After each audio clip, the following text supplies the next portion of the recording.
आइए सर।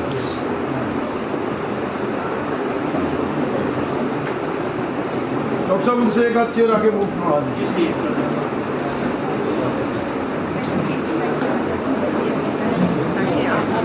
नहीं मैम आप प्लीज आए sir.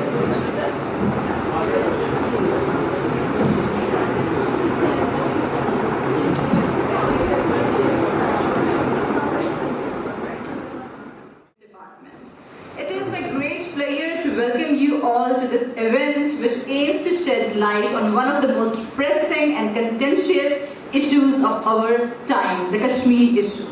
We have with us today an honored guest speaker, Dr. Rabia Aamir, who is Assistant Professor from NUML Islamabad Campus.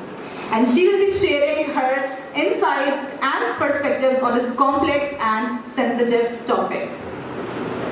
As we gather here today, it is important to acknowledge the gravity of the situation in Kashmir and the immense impact it has on the lives of those who live there. This event is an opportunity for us to engage in a thoughtful and respectful dialogue about this issue and to gain a deeper understanding of the complexities and challenges involved. To commence our event, I believe it is important that we begin our event by the holy name of Allah. As we all know, the Holy Quran is the ultimate source of guidance for us all. Therefore, I humbly request Muhammad Fawad to please join us on the stage for recitation.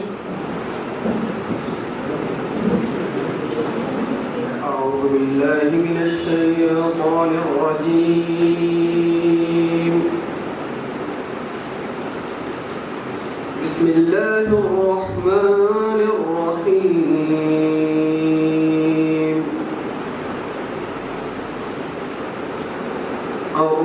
الرحمن علم القرآن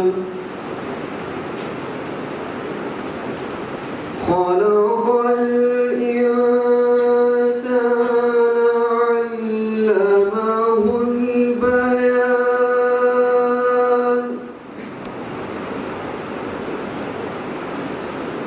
الشمس والقمر بحسبان والنجم والشجر يسجدان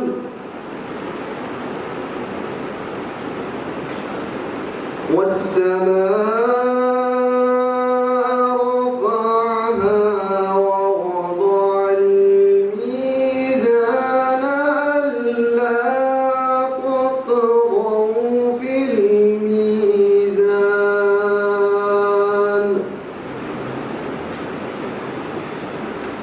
وأقيموا الوزن بالقسط ولا تخسروا الميزان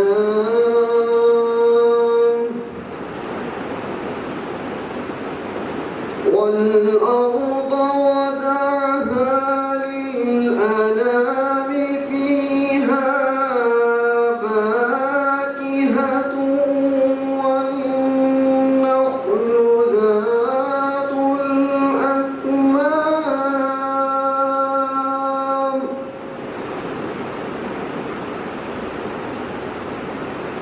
والحب ذو العصف والريحان فبأي آلاء ربكما تكذبان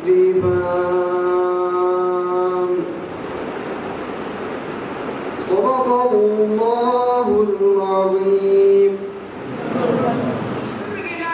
It is important for us to not only invoke the name of Allah Almighty, but also to remember our beloved Prophet Muhammad sallallahu alaihi wasallam. His teachings and his lessons are a source of inspiration for Muslims around the world.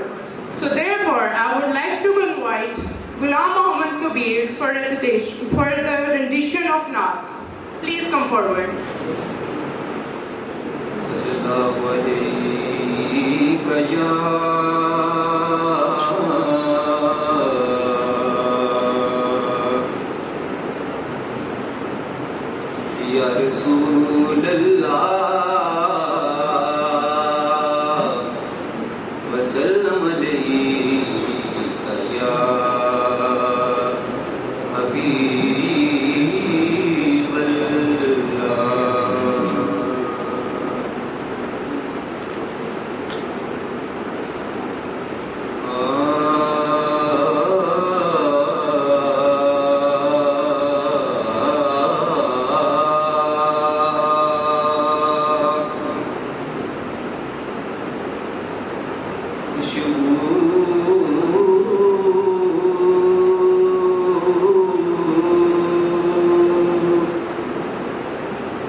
Now I would like to give a detailed introduction of our honored guest, Dr. Rabia Aamir. She is an assistant professor of English at NUML Islamabad, an HEC-approved supervisor, a former PhD research fellow at Columbia University, USA, and with over 20 years of teaching experience, she has won the Best University Teacher Award 2021 to 2022. She has published in literary, humanities, and social sciences journals, presented at international conferences, and contributed poetry to magazines and anthologies. Dr. Rabia has initiated and conducted several academic discussions through her scholarly activities, including book chapters and articles on Kashmir and Palestine. Her research domains include American fiction, Native American literature, post-9/11 Pakistani fiction, film studies, and postcolonial environmental ethics. Her recent book, Environmental Ethics, Life Narratives from Kashmir and Palestine, theorizes decoloniality.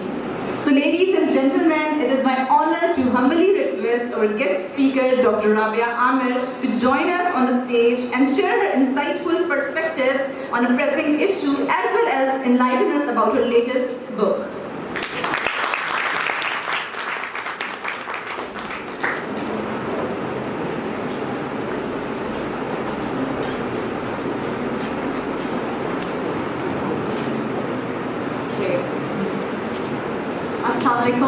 Everyone, I am really honored that I was invited by Regional Director Mirpur Campus, Colonel Tahir Najib Raja, and who has given me the opportunity to be here in your campus and talk to you.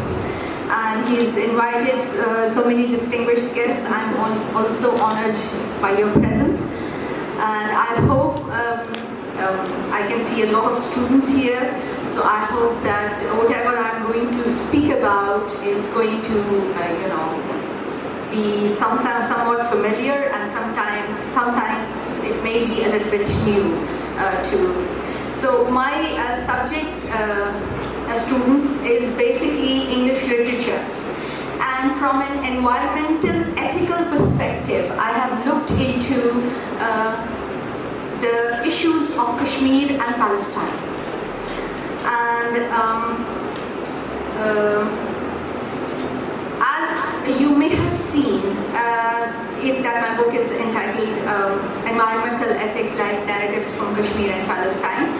There are many aspects that I can talk about today, but mostly I will focus more on the discussions about Kashmir because it is more relevant to this campus and you sitting here.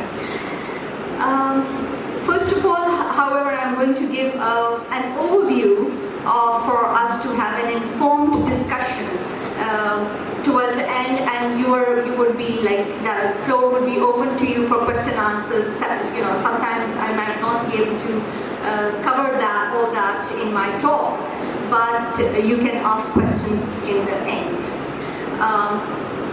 So now you need to bear me with patience, and I am going to start with my introduction.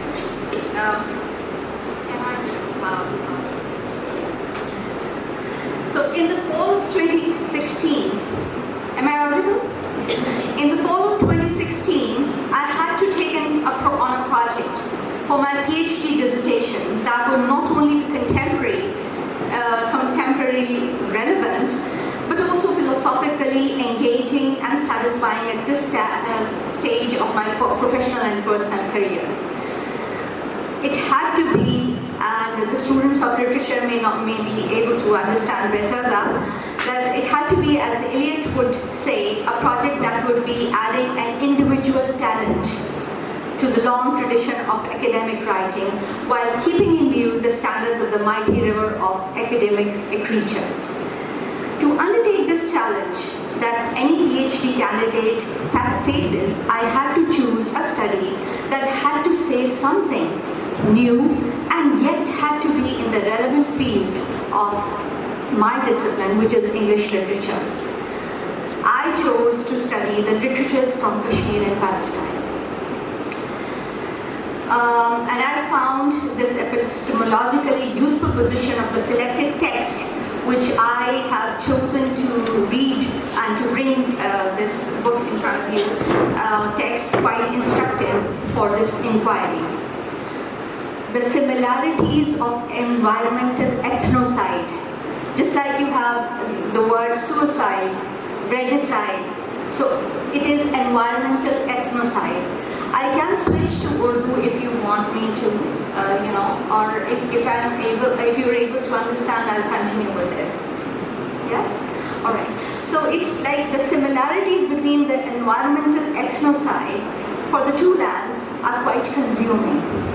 If it is called Intifada in Palestine, it is called Intifada in Kashmir. Stone pelting is another very big similarity that we find. So I thought that it is better to engage into a scholarship or into a deeper study into these realms. So this book that you see around you will be a relevant resource material for scholars studying resistance literature coming from different flashpoints around the world, not just Kashmir and Palestine. Though this book is about the literatures from Kashmir and Palestine, however, without any ethnic pigeonholing, it is meant to address the larger canvas of troubled grounds of our world in contemporary times. It therefore will be a relevant conversation for the students of environmentalism and environmental ethic and decoloniality. This work is intended largely for university students and general readers. However, hopefully it will engage specialists in the fields of environmental ethics and decoloniality. It may serve as an important reference text for the domains of environmental ethical studies, literatures both written and visual from Kashmir and Palestine, and an important dialogue for other similar studies about politicized realms and with fractured histories. This monograph, this book, it can also be called monograph because it is focusing on these two regions basically. So this monograph may also serve as a writing guide in academic writing for future scholars and can be instructive resource material. Without going into the debates about reconciliation or otherwise about anthropocentrists and non-anthropocentrism. Anthropocentrism is when you focus more on human beings, and non-anthropocentrism is that when you focus on other beings which are around us, like animals, plants, and everything. So I'm not actually going into those debates. This monograph is adding a post-colonial dimension to the existing debates and literary scholarship on environmental ethics and decolonial studies. So in my talk today, I'm going to talk about some of the salient features. Definitely I cannot talk about everything, but I'm just going to talk about the salient features of this book owing to Kashmir. And though I will refer to Palestine, that will come towards the end when I'm going to make a comparison. When I talk about the similarities, I'm going to divide my talk into these sections. The first thing that hits a person or a reader who's working into Kashmir studies is the criticism against Kashmir and then, towards Pakistan also. So for that, let me just, can I just switch the screen? India and Pakistan over Kashmir, right? And we have, as Pakistanis, as even Kashmiris, sometimes we might have rudimentary knowledge about the Kashmir issue. Furthermore, professor like Faisal Devji, he links the birth of Pakistan with the birth of Israel, talking about the criticism which we find on Kashmir and the Kashmir issue, right? So the first thing that comes to, we come across to see is this Faisal Devji's book, in which he problematizes and he links the birth of Pakistan as the birth of Israel. So in my book, I have actually addressed this criticism, and his idea is seriously flawed. This is my argument. Why? Because a land where majority of a nation was already there is entirely different from implanted people, implanted land on an implanted land, and exported from another place, as was the case in Palestine. Right? So that is the first, thing which we need to understand.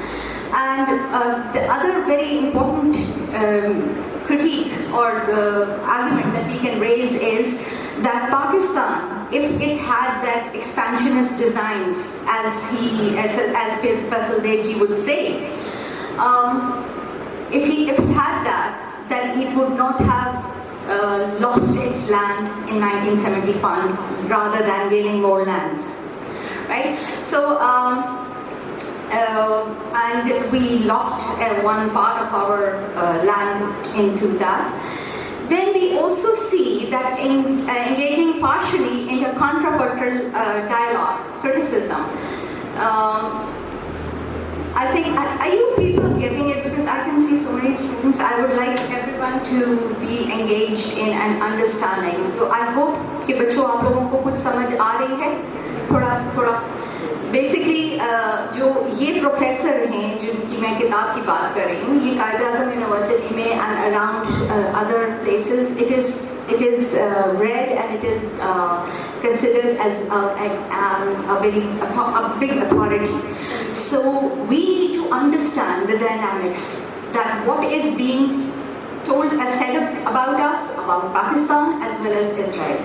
So now what my argument is that they have been flogging the dead horse of this you can say, the militancy factor in Kashmir, in Indian held Kashmir we are talking about, right? So it is time to understand some other aspects. And for that, I am going to show you 2 or 3 quotes, which I think might be more relevant for you. Okay.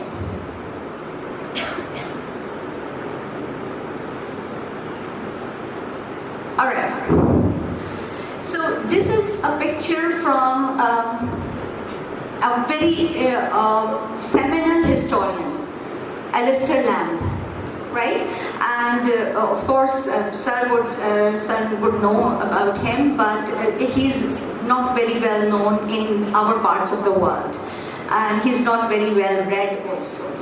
But he produced 3 books on Kashmir and these adjoining areas of northeastern part of India also, like Nagaland and all those. So and Nepal.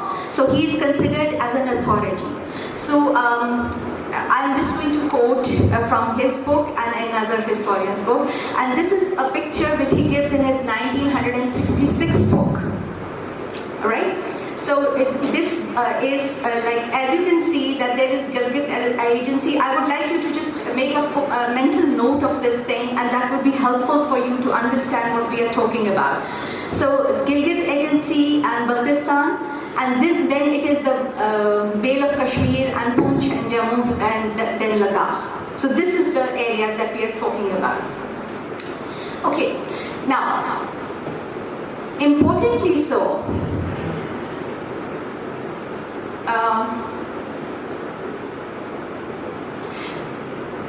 this is something that I would like you to just, okay. Now this is a quote from him, that before the tribal invasion, हम पे बहुत इल्ज़ाम लगाया जाता है ये बात का कि ट्राइबल इन्वेजन हुई थी कश्मीर में, उन्होंने जाके, और ये जो मिलिटेंसी फैक्टर है, सो उसमें उसको हमें ज़रा से रिकॉर्ड स्ट्रेट करने की ज़रूरत है. We need to make our record straight.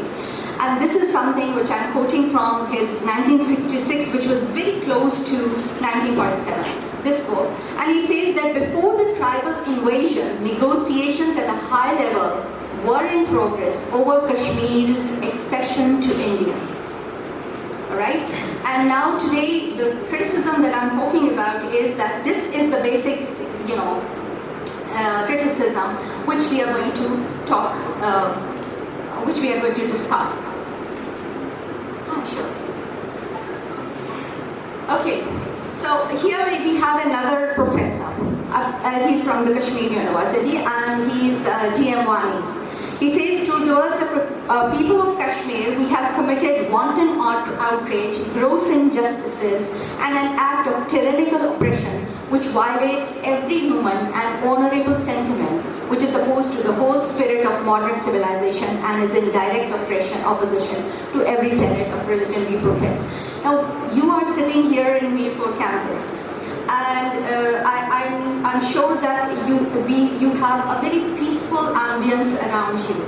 But can we say the same for the people who are living in Indian held Kashmir? We cannot. So let's put our facts straight, right? So this is okay. Now this is something which has gone into history, and ये कब की बात है? ये 1840s की बात है.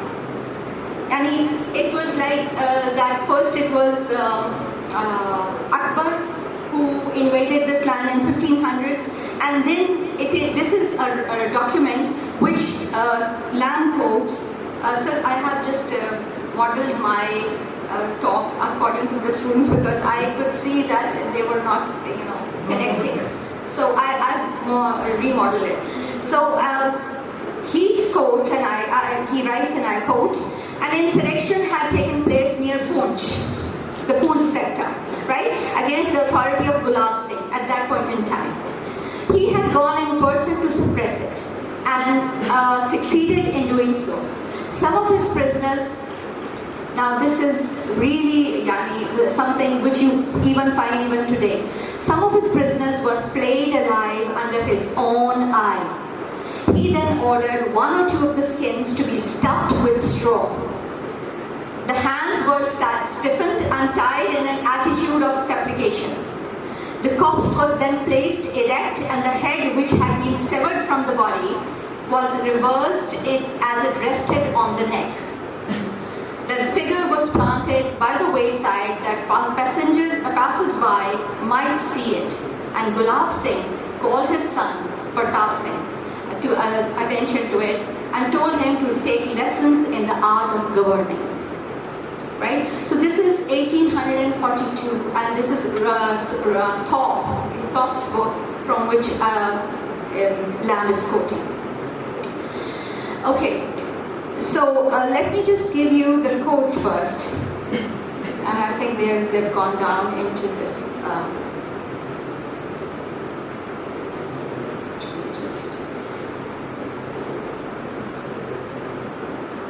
If I can't find them here, I'll have to read them from the book in order for you to understand. All right. So yeah. To start with, let's talk about this. To start with, Lamb's statement about Gilgit-Baltistan area. हमारी समझ में नहीं आता, पाकिस्तानियों को समझ में नहीं आता, और हम उसको हर चीज़ में घसीटते हैं. So to start with, Lamb's statement about the Gilgit-Baltistan area. And let's go back to that figure which we had here. I added those figures, and I don't know why it's not showing here, right? I put them in yesterday only. Anyway, so this Gilgit-Baltistan area, he writes that the Gilgit region threw off all vestige of Dogra rule and declared for Pakistan themselves. This was because Gilgit region never succumbed to the Dogra power. अभी जिस Dogra power की हमने बात की है, they never succumbed to that Dogra power, and resultantly, Dogras were never able to establish the kind of government that enjoyed in the Vale of Kashmir or even Ladakh. Right? So that's something we need to understand and make our records straight. Lamb, he contests this tendency to treat the whole state as if it was a homogeneous unit. ये homogeneous unit नहीं है. According to Lamb, this is not a homogeneous unit. Vale of Kashmir was different from Gilgit-Baltistan. Gilgit-Baltistan had a separate Raja and had a separate ruler, and he declared for Pakistan in 1947. Right? So we need to understand that. But before, Indian narrative जो है कि Gilgit-Baltistan पे भी हमारा ही है और अटूट अंग है और ये सारी जो बात करते हैं, तो we need to understand these things.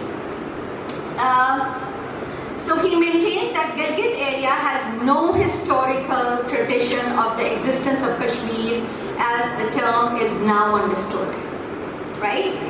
So, and he indicates that the status of Kashmir Valley as its adjoining area in 1966 with almost the same demographic today. So adjoining area zarur hai ye, but it was never a part of Kashmir as in the times of British Raj even.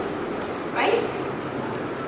So, now these quotes that I would like to talk about is, again, लिख रहा है कौन? Lamb. ठीक? Nehru had developed a definite policy, he says, for the future of the state of Jammu and Kashmir once the British had departed. Under the leadership of Sheikh Abdullah, it was to be made into an anti-Pakistan, whatever shape Pakistan might eventually assume, zone to the north of Punjab. The special relationship of Nehru and Lord and Lady Mountbatten was to infect everything which Nehru and Mountbatten told Mountbatten about the state of Jammu and Kashmir. So Mountbatten was actually buying his narrative about Kashmir. And the policies of both Mountbatten and Nehru, with having common underlying objective that the eventual incorporation of the state of Jammu and Kashmir in India. So this is something I'm not writing on my own. Going further, he writes at another place, where the plebiscite. Now we need to also understand that this is one picture, but in the south of India, you know, that whole peninsula, that land which goes down. आपने India का नक्शा तो देखा होगा, वो जो नीचे ऐसे करके वो है. उसमें Hyderabad, Deccan was a state, and Junagadh was a state. There were many, British politicals who advised Mountbatten, and Sir Corfield was one of them, and he said that let it stay. Let them make a negotiation about that. Why? Because Hyderabad had an Indian ruler and Indian population and Muslim ruler, and Kashmir had Indian ruler and Muslim population. So they said that his suggestion was that if you leave that, aside, they will balance out, right? Kashmir will go to Pakistan, and Hyderabad would go to India automatically and peacefully. However, that did not happen. They even let, there was a military, intervention and invasion in Hyderabad, and Hyderabad was taken by force, right? So, and probably we don't know these facts, that this military insurgency was accepted, but Kashmir mein aaj tak bhi wo accept nahi ki, right? So he writes, and I quote, where a plebiscite had suited the Indian policy, a plebiscite has been held. In Kashmir, where plebiscite has not suited Indian policy, a plebiscite has not been held. In Hyderabad, where the use of military force by India has been expedient, so the forces has been declared to be morally justified. By the same token, in Kashmir, where the use of Pakistani military force has not suited Indian policy, so also has it been condemned and on moral grounds. Isn't it the case that we know about? All right. So, and then William E. Baker. Now that's a very important quote. I don't know why it did not come in this one. Let me, anyway. He is talking about, this is a book, 1994 book. William E. Baker, another historian, and he's right. अब वो यहाँ पे बाकायदा सीधा कह रहे हैं, बिल्कुल clear अल्फाज में. The Indian state voted to be a part of India, the other Indian states voted to be a part of India, and the people of Kashmir have yet to exercise this right from that which they have never joined. So today, in post-19 situation, 2019 situation, when the abrogation of that Article 370 or सब हमें नजर आता है, जिसमें settler colonialism has started. Right? But this is a book which, these are the books, these are the historians. Victoria Schofield is another historian who tells us about that Kashmir's Raja, Maharaja, he never did that. And that is a fabricated document which was later produced in 1971 and, but that was again fake. So his three books, Alistair Lamb's three books, they contain the authenticity of this instrument of accession altogether, which we don't know, unless we venture into it.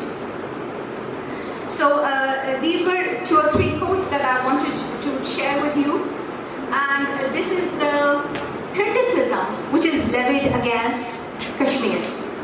Right? And the Kashmir as well as, Pakistan stands to some extent, most extent, but I'm not actually talking about that aspect that much. But this is like the criticism which we need to first know the history in order to counter it. So coming back to this,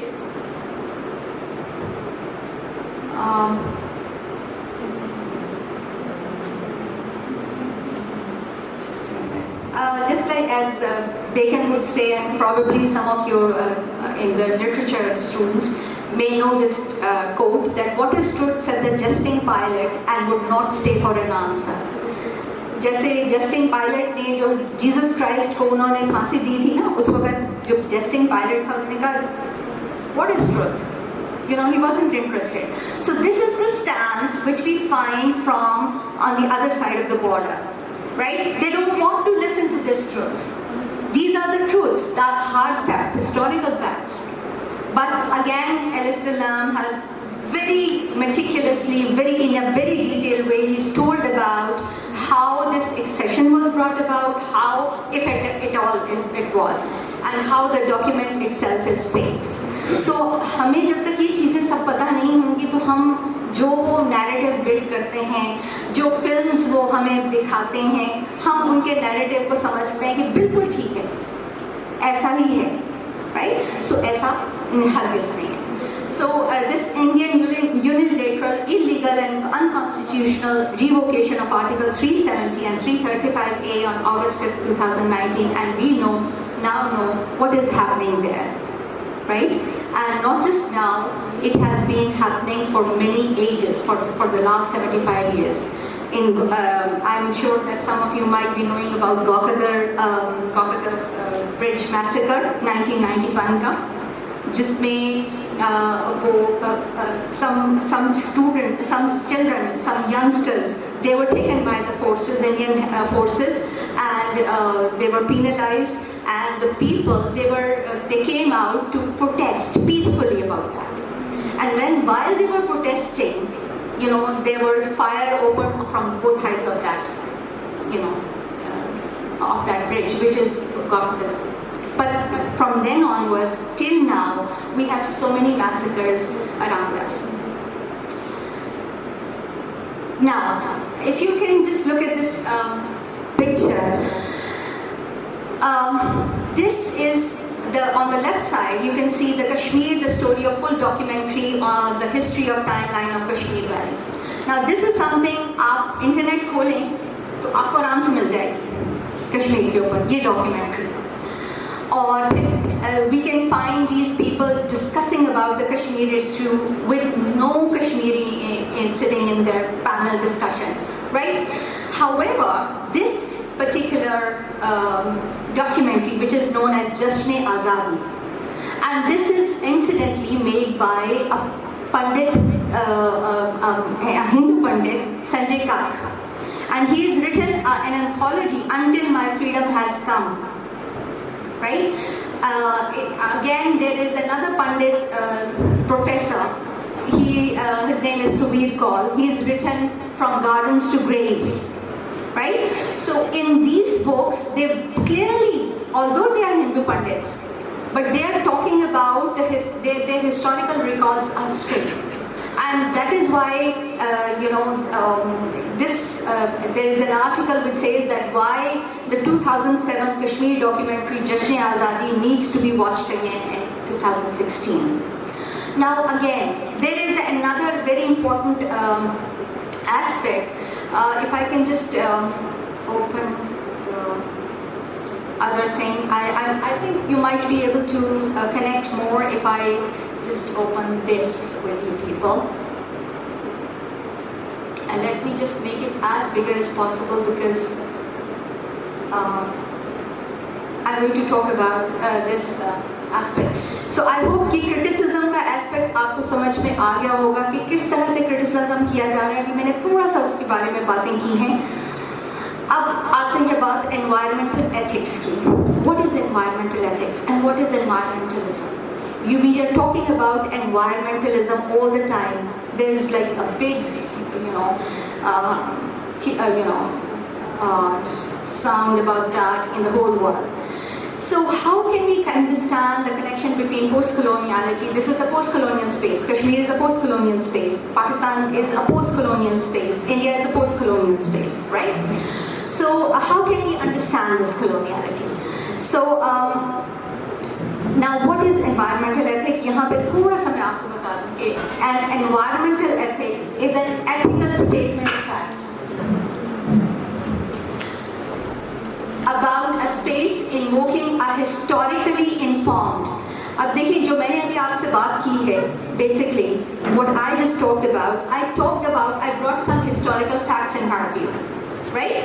So environmental ethics is that you talk about historically informed environmentalism. Are you getting the point? The point is कि देखिए अगर आप कहते हैं, if you say that we want to make our garden, our place better, it should be environmentally very sound, it should have very beautiful trees and all those things, right? But the question arises, where is that land? Whose land is that? Right? So therefore, environmentalism, it has got a blanket assertion, right? एक तरह से वो कंबल उड़ा देता है, right? Whereas environmental ethics says, fine, you're making a beautiful place out of this place, but actually, what are you doing? Are you targeting people? Are you targeting the people who are already living there? So this is what the whole exercise about this environmental ethic all about. That it is an ethical statement of facts about a space invoking a historically informed environmentalism that would aim for a balanced and sustainable future of all sorts of existence on our part. Right? So हम जब बात करते हैं environmentalism की, तो हमें सिर्फ environmentalism की बात नहीं करनी चाहिए. We need to understand also that what is the dynamics which is going on there, right?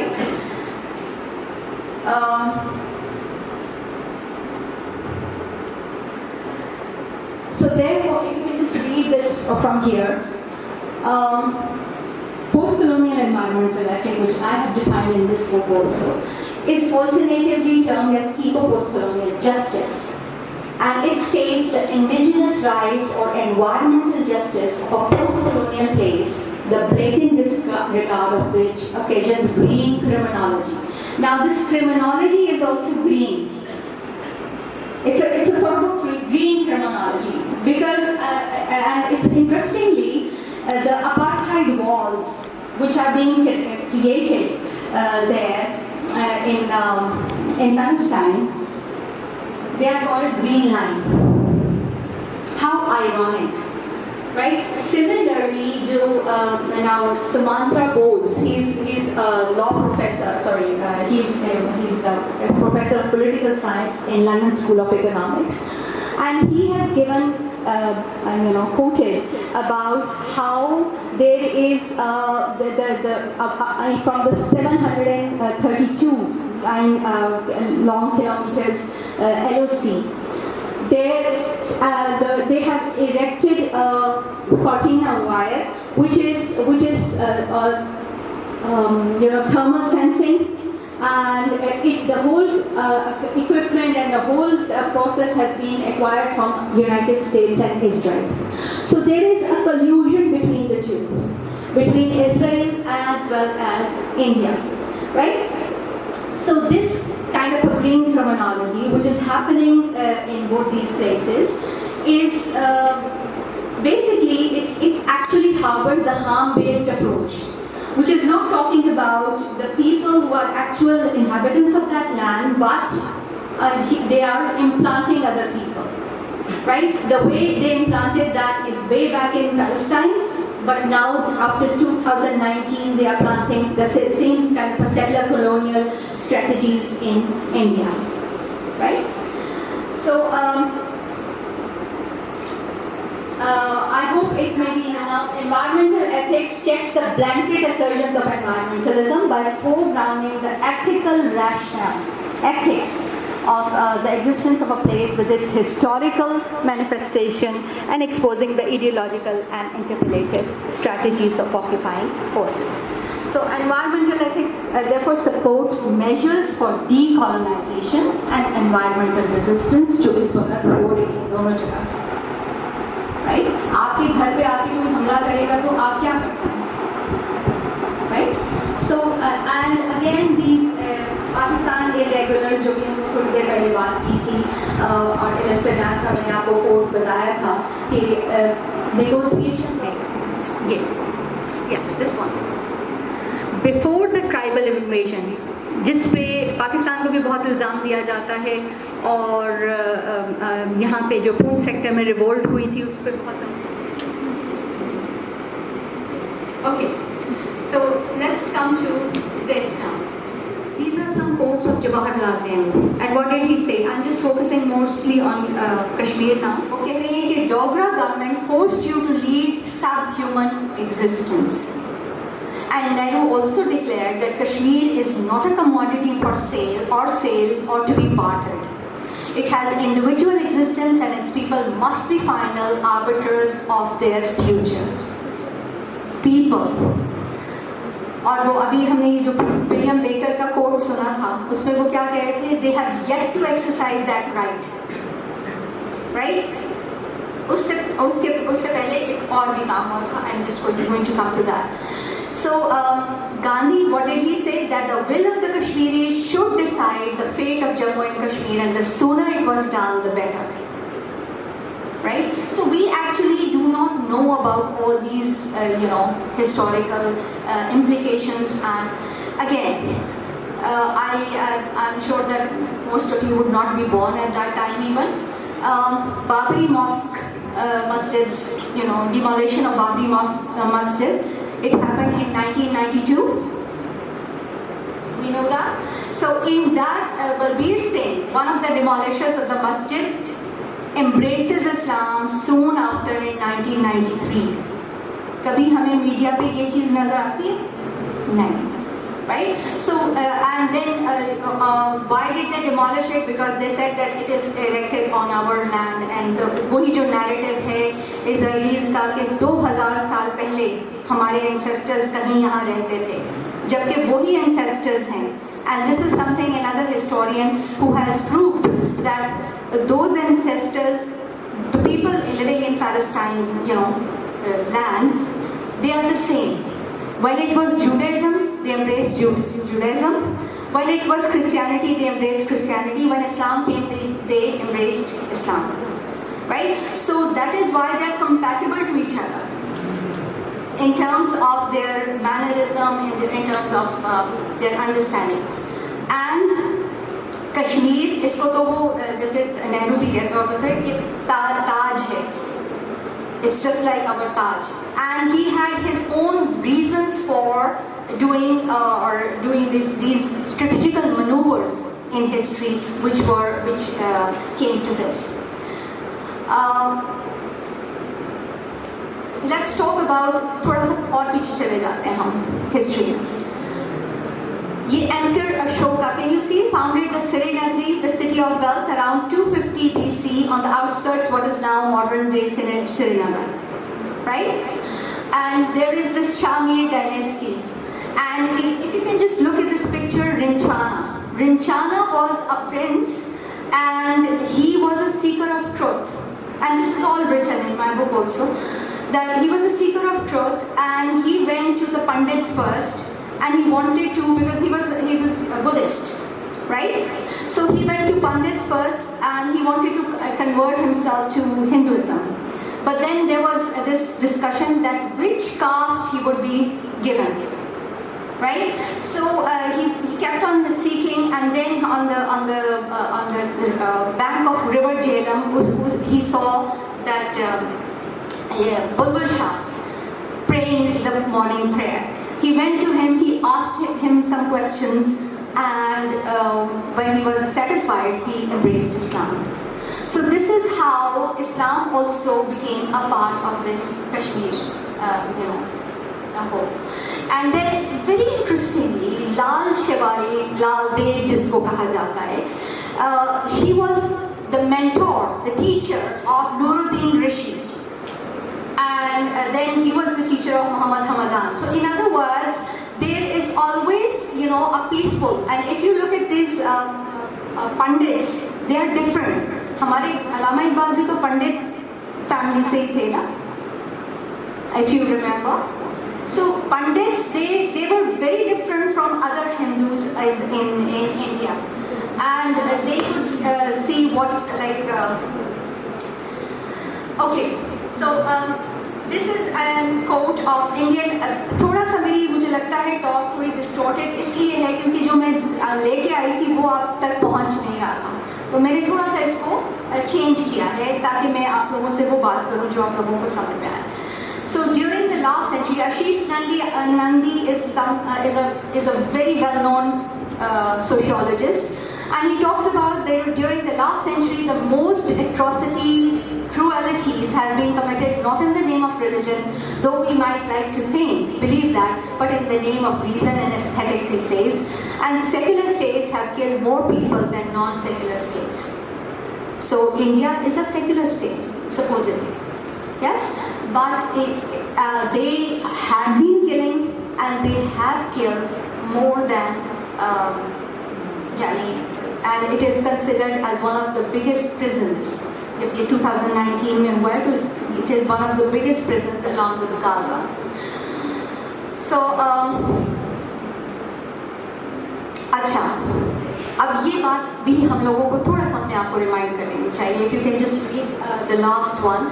Jammu massacre in September 1947.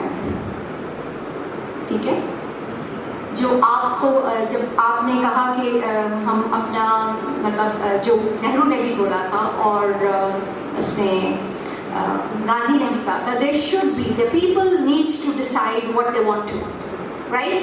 However, in order to change the demographics, what happened?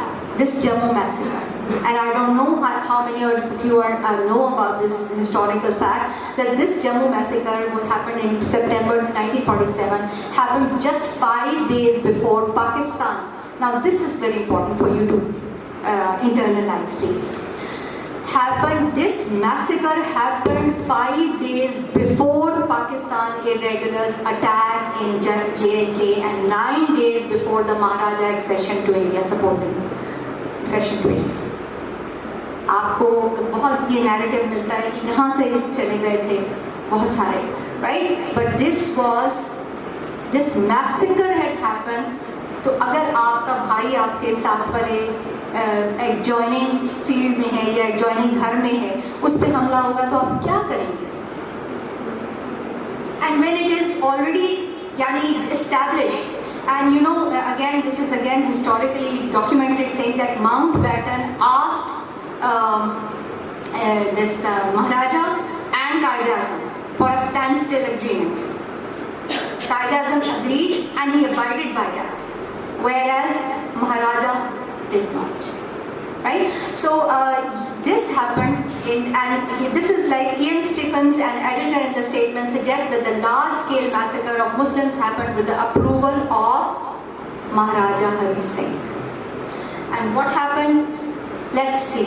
Now this is a news clipping of that time. 600,000 murders in 7 days. ये मैं अपनी तरफ से कुछ भी नहीं लेके आया. This is all history, right? And this is the scenario in the streets. And the whole demography of Jammu was changed after that, right? Why do you think? My own family, there were many family members from Kashmir who migrated to Punjab and other places, and you know they came because of this thing. So this was the scenario. Incidentally, in 2017, एक India conclave, आप Google भी कर सकते हैं, ये तो आपको नजर भी आ जाएगा. India Conclave today is a platform where a lot of political discussions happen, right? And in this particular, in 2017, when Jilani was there, he countered Farooq Abdullah's narrative, right? और उन्होंने वहाँ पे statistics के साथ, he brought statistics, and how did he say this? These are the statistics he recounted, and I'm just quoting here. 700,000, 7 lakh army making Kashmir a region with the biggest army concentration around the globe. 150,000 feel threatened? You will feel threatened. And that is what is happening with the children. And the book that I have taken on Bashar al-Pir, he has talked about so many different incidents, and Subir Kaul has talked about so many different incidents. Sanjay Kak's book talked about so many different incidents, and it is happening every day. We are living here peacefully, but they are not. The boys, they go out, they are confiscated for no rhyme or reason. Now, again, now this is Kunal Mukherjee's quote that I'm comparing India's disputed borderlands, Kashmir and the northern lands, northeast wala area, jo Nagaland maine aapko bataya.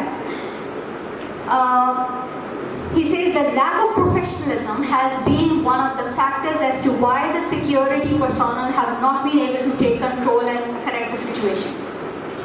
Right? Apart from instilling fear in the hearts and minds of the local people, the large presence of the army has caused unprecedented damage to the region's ecology. Forests, for instance, have been cut and the wood obtained is being sold illegally. This is all happening, right? And on large scale and on by the security forces, none other. The barren mountains testify to this. ये कौन लिख रहा है? मैं नहीं लिख रही, Kunal Mukherjee. Senior officials prefer the walnut tree in order to get the renowned carved furniture out of the जो अखरोट का furniture, right? Walnut tree, who mostly have to work for free for the army. How much time do I have? Should I take 10 more minutes? Okay. Local people talk about how the officers carried back truckloads of such furniture when their term came to an end in Kashmir. Now, incidentally, abhi thodi der pehle we talked about what Gulab Singh and Pratap Singh did, right? The same thing is happening even today, right? And this is a talk which is given in 2017. So this is, again, I'm quoting Jilani here. In that talk, in India Conclave, you can just Google that and you can listen to that talk. It will be an eye-opener for you.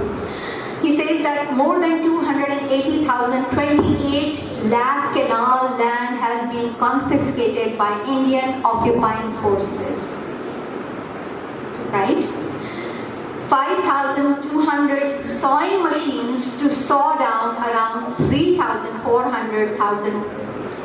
to 4 lakh trees in Shopian district alone. ठीक? ये statistics है. This is statistics. 100,000, 1 lakh people murdered since 1990s. Jammu massacre 1947 वो तो हमने देख ही लिया. 100,000, 10 lakh people have migrated. 60,000 women were raped. 8 to 10,000 missing persons. 100,000, 1 lakh young people having been tortured. And these are the Abu Ghraibs of in Kashmir.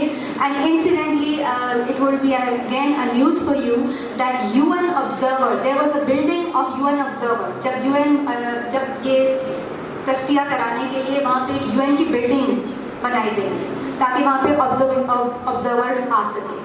That building was converted into the prison cell, torture cell, which is known as Papa 2, right, in Kashmir. And similarly in Beersheba, वो again वही जो Palestine में वहाँ पे भी torture houses, Israeli torture houses. So this is a big commonality between the two. So promotion of the personnel of CRPF, BSF and regular army if they kill. Okay? They get promotions before even the dead body is picked up. And these interpellations, I haven't explained that concept or accompanied by the added cruelty of miming the killing as Muslims, militants, sorry. 50,000 again the orphans, 30,000 widows, 2 2,700 unmarked graves. अब ये एक किताब लिखी थी अन्ना P Chatterjee ने. She is a professor in American academia. She was actually a professor in academia, American academia, and she wrote this book in 2009. And the book was Buried Evidence. And out of the 11 districts, she could manage to find, survey 3 districts only. And she writes about 2,700, which is now 6,200 something, 500 mass graves, unmarked graves, right? And because of her writing this book, she is not a part of American academia anymore, right? This is again on record. So, in peaceful demonstrations 2008, 200 people were killed. And in 2008, वो जो militancy factors 90s का था, वो तो खत्म हो चुका है, right? So, but in 2008 जो बच्चे वहाँ के अगर निकल के बात कर रहे हैं, देखिए आप दोस्त यार बैठे हैं, आपके ही एक दोस्त यार को खुदा न खास्ता कोई साथ वाला उठा के ले जाएगा तो आप तड़पेंगे ना उसके लिए.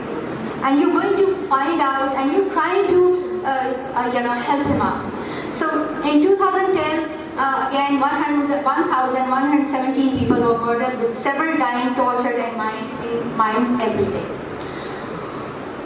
So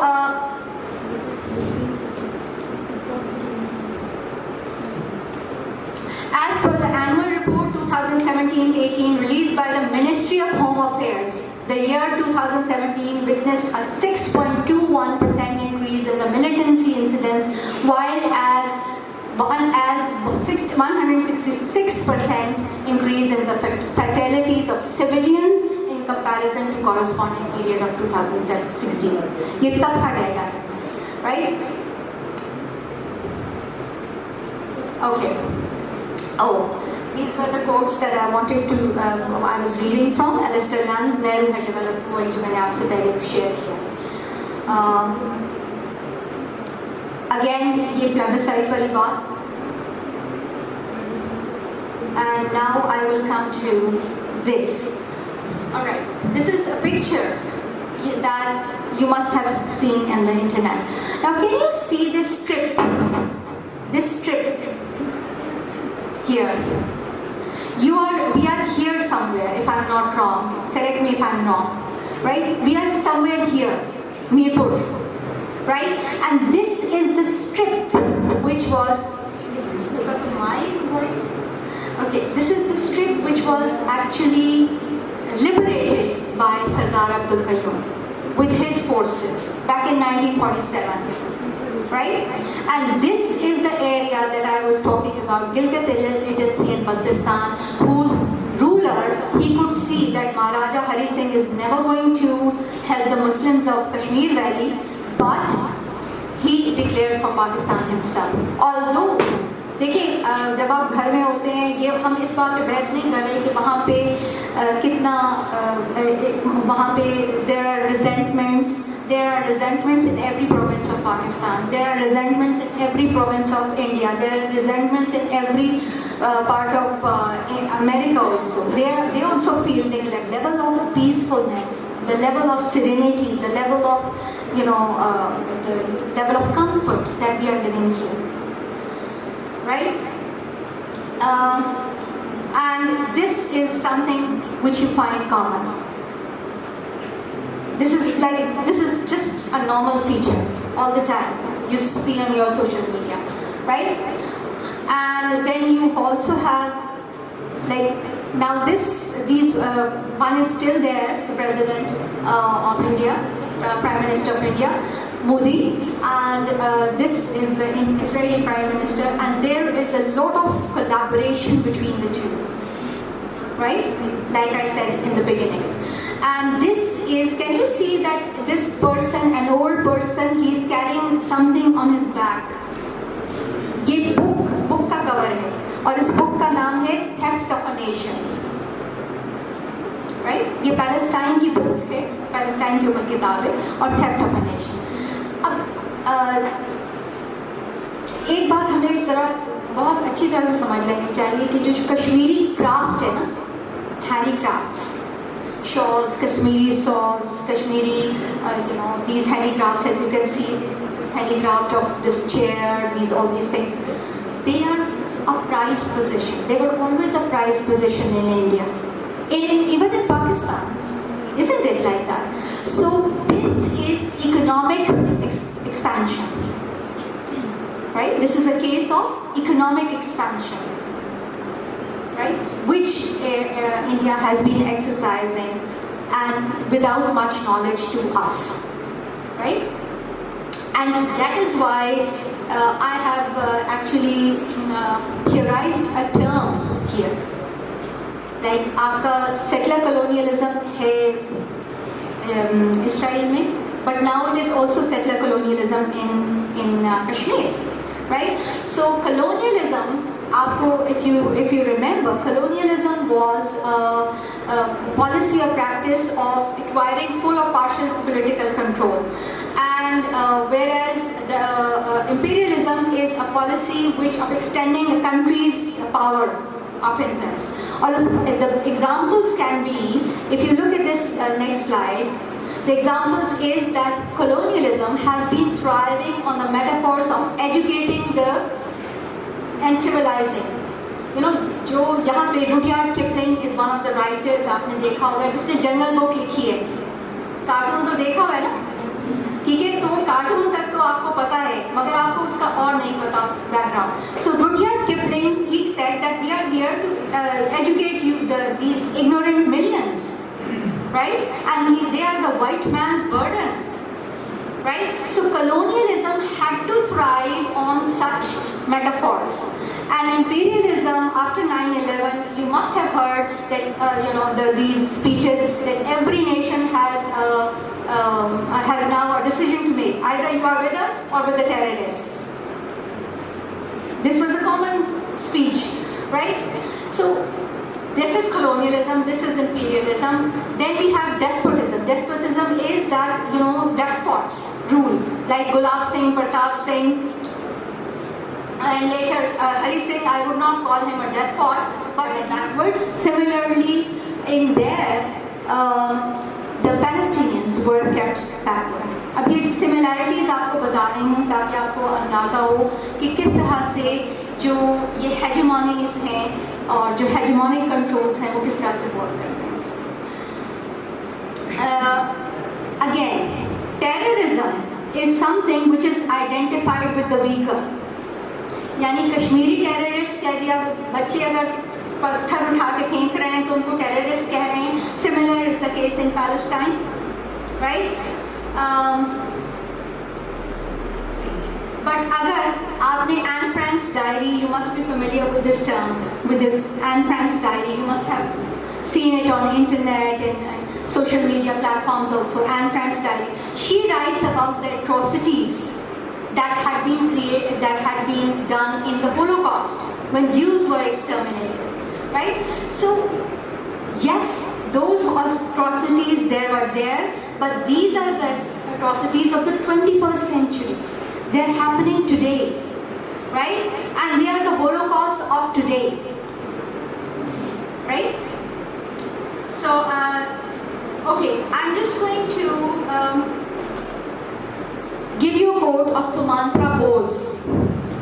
मैंने आपको उसकी किताब का हवाला दिया था, Contested Lands, Israel, Palestine. उसने Contested Lands लिखी है किताब, Israel, Palestine, Kashmir, Bosnia, Cyprus and Sri Lanka. And he writes, and I quote, between 2002 and 2004, the Indian Army erected a multi-tiered fencing system along 734 kilometers of the 742 kilometers LOC to deter cross-LOC movement by insurgents. This fencing system comprises 2 or 3 rows of concertina wire, about 3 meters or 10 feet high, electrified and connected to the network of motion sensors, thermal imaging devices, and alarms acquired from the United States and Israel. अभी थोड़ी देर पहले हमने बात की थी ना ये. and was built without a fraction of the publicity attending Israel's construction of its controversial security barrier. यहाँ पे जो ये बनी है LOC पे ये बैरियर जब उन्होंने इनैक्ट किया है 2002 and 2004 में, no publicity, nothing whatsoever. So these actually, again a term which I use in my book, idée reçues. Idée reçues are those ideas which are embedded in our minds and we internalize them to such an extent कि हम उनको question ही नहीं करते. Right? So basically these idée reçues are the pervasive propaganda, and their vindictive and interpellative nature strategies are self-evident and self-explanatory in this quote, right? And then I talked about the prison, the similarity of the prisons. A little while ago I talked about those prisons, similarities, that they are Papatu over here and Veer Shiva of prison over there, which are actually torture houses. And the people or the children or the boys, they come out of those places, they are wrecks. Psychological, physical wrecks. And they are a big burden to the society, right? अच्छा, अब again Hindutva reality जो हमने बात की थी Ayodhya mask की, right? उसी तरह ज्यूइश उस लैंड में वो वो ढूंढ रहे हैं, काव कर रहे हैं, खुदाइयाँ कर रहे हैं, ताकि वहाँ पे वो अपना वो सोलोमन ट्रंक को कर सके. And then another very important, and I have already talked about it, but I'm just going to end my talk here. Another very pervasive similarity besides the visual likeness between the JKLF flag and that of PLOs is the phenomenon of stone pelting. Okay? The narrow alleyways of the Palestinian cities and Kashmir are very similar.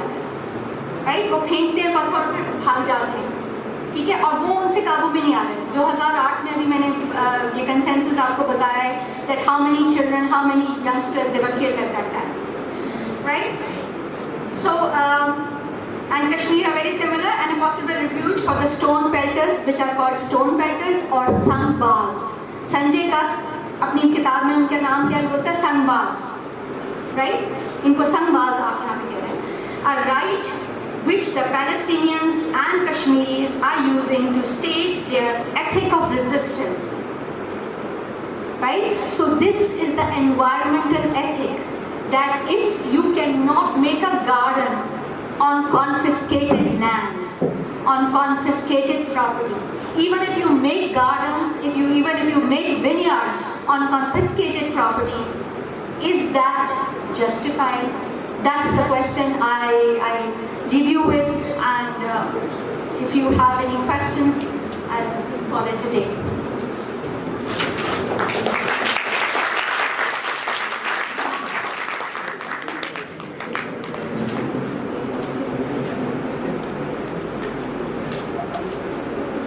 So this is like two pictures, paintings of the apartheid wall. और उस apartheid wall के अंदर देखिए किस कदर एक make believe आपको नजर आ रहा है. ये पैलेस्टाइन की बात है, right? So it is as if he's really want to peel that away, right? लेकिन अभी जैसे सुमांत्रा बोस का हमने कोट पढ़ा है, ये जो इमेज, ये जो एक पूरी कॉन्टेरिना वायर यहाँ पे लगी हुई है, उसका कहीं जिक्र इतना ज़्यादा नहीं है, right?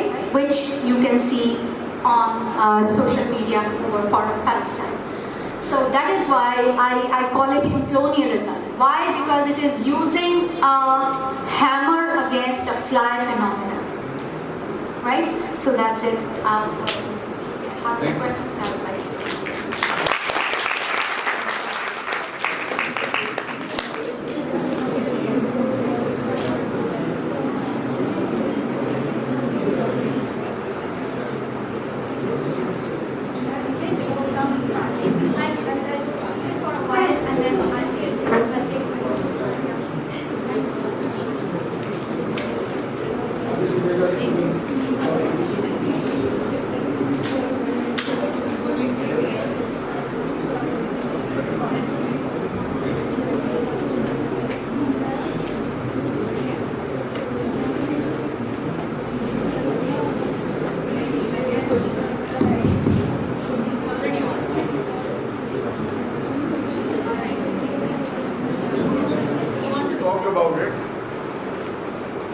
classroom learning is a small part of the overall edifice of education.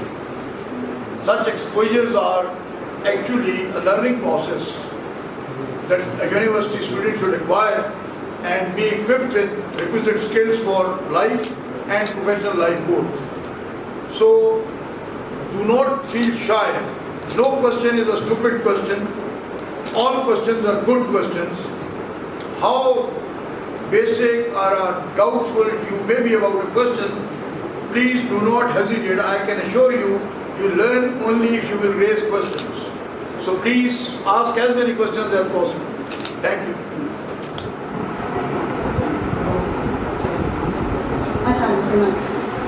This is Sophy Forum. I am from the Management Sciences Faculty of NUML Mirpur Campus. And first of all, I'd like to thank you for visiting us here and for honoring us with such great information and such amazing presence of yours. I'm looking forward to read your book, and I feel really honored in a very good and very overwhelming manner. The question that I wanted to ask is very, very basic and comes from a very emotional place. Since I'm from Kashmir and my family belongs from the occupied Kashmir as well, my mother is from seminal city and my father was from Rajouri. So I have heard a lot of stories about the things and the massacres that you have mentioned. So I have lived it in a, not in the first-hand way, but I've somewhat lived it because my immediate parents and my family did migrate from the occupied Kashmir and came. So my question to you is very basic and again comes from a very emotional space. And that is what inspired you to write about this issue, because you are from the literature background and there are so many topics that people who are from, such, I consider English literature very, how should I put it, very non-related to the historical background, if you get what I mean. So my question is that what inspired you to write about this book and what inspired you to feel the empathy? Because we are way apart from all those scenarios. So my question is that what inspired you to write this book?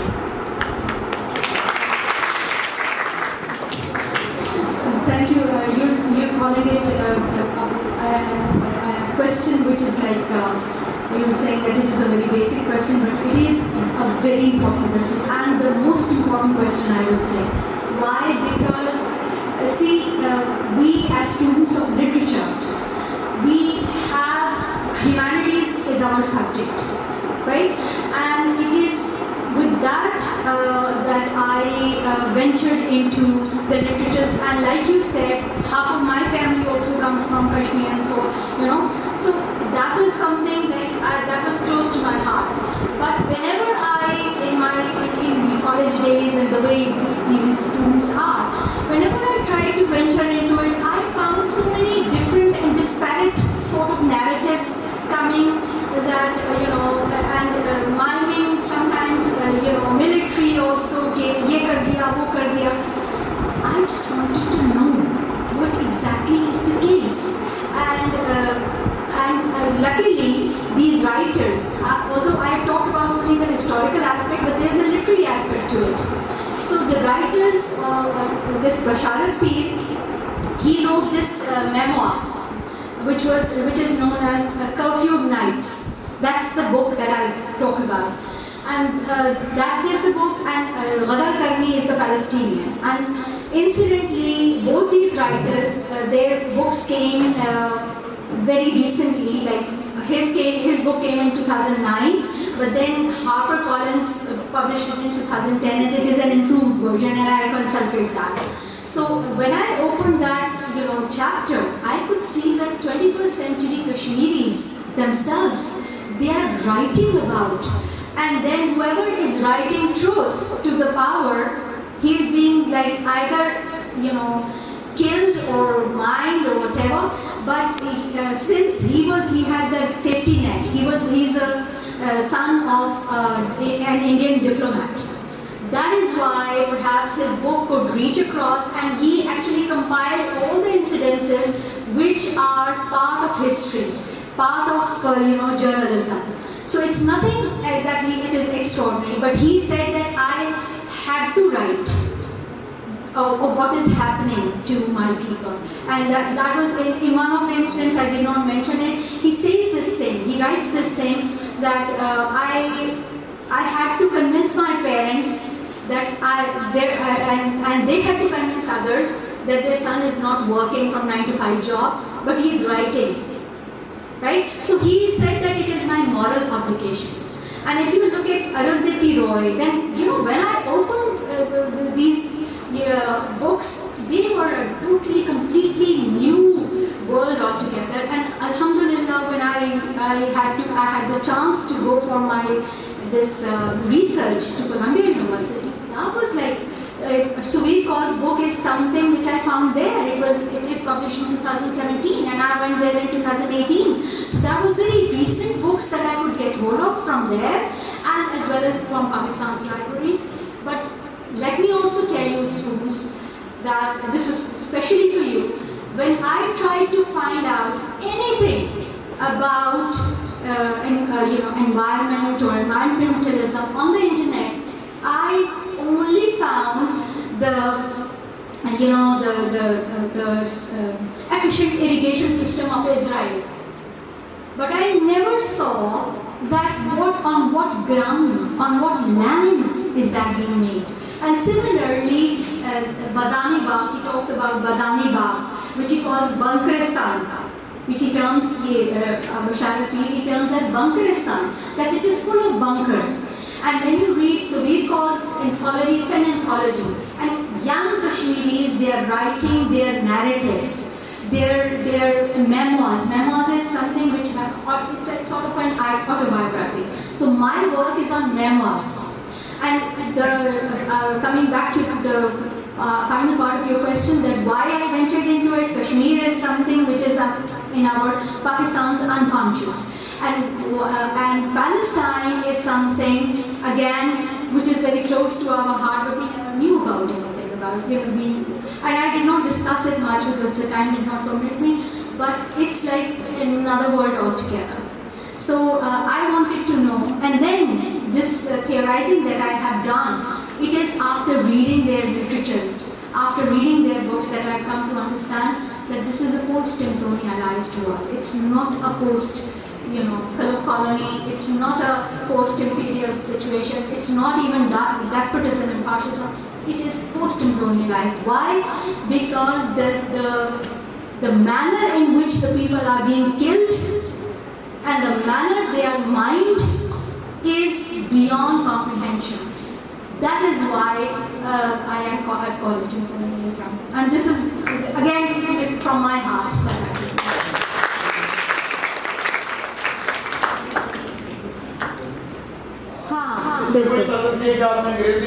No problem. Because this is probably one of the impediments.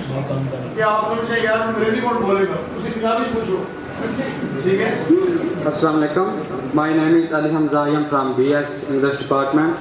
My question is that as all world know what is happening in Kashmir and Palestine, but they victimize innocent Kashmiris and Palestinians during every Ramadan. But why the United Nations is still silent? Why they are still silent and they are still silent and they do not resolve this issue? Thank you. Thank you very much. See, these questions actually help. I did not mention in my talk Joseph Corbel. He wrote an article in 1949. Why? Because he was a UN observer. And he wrote that article and he wrote very in explicit details that UN should intervene. But then he also talked about there's no better word for this, the strategies, the Indian strategies. And he talked about, जो कि हमें आम तौर पे ज़्यादा नहीं पता होती और हम लोग इस रॉ में बह जाते हैं कि इंडियन स्ट्रैटेजीज उस वक़्त से ही अपने यानी बरसरे-कार थी, right? And they were restricting, any other answers. आपका question जो है बेटा कि UN I talked about shortly about that UN observer building, right? And that has become a torture house. यानी उन्होंने छोड़ दिया ना इसको, because again this thing was taken to UN by the Pakistani side, but then Nehru said that it should be bilateral. It should be resolved bilateral. UN को नहीं बीच में आना चाहिए.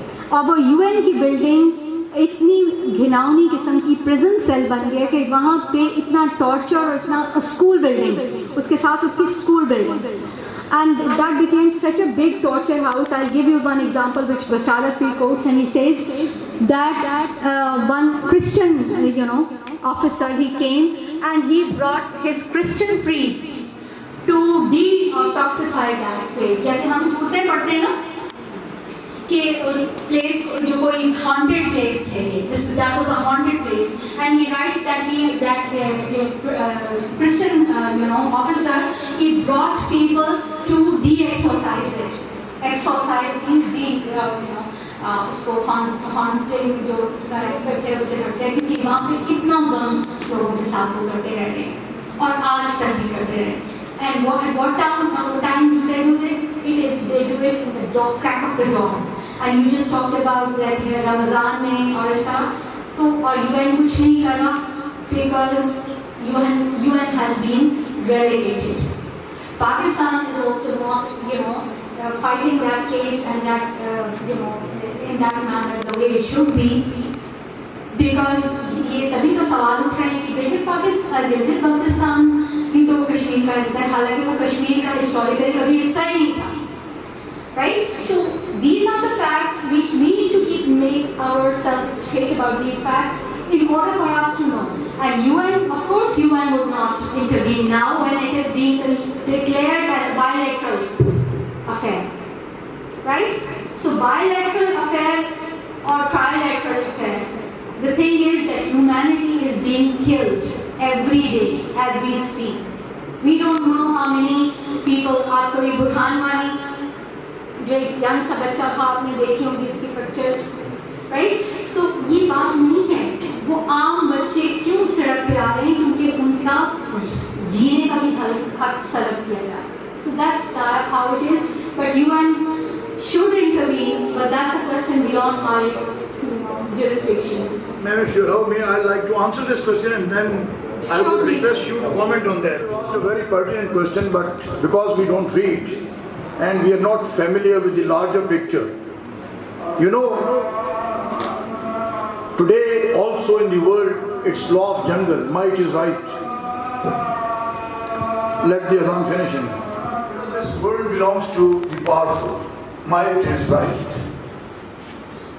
If you could recall, on 22nd of March, we had a function here and Mr. Shakil, the former Director General of Radio Pakistan, he spoke to you and he told you about the Britain, that the Britishers ruled the world by the philosophy of divide and rule.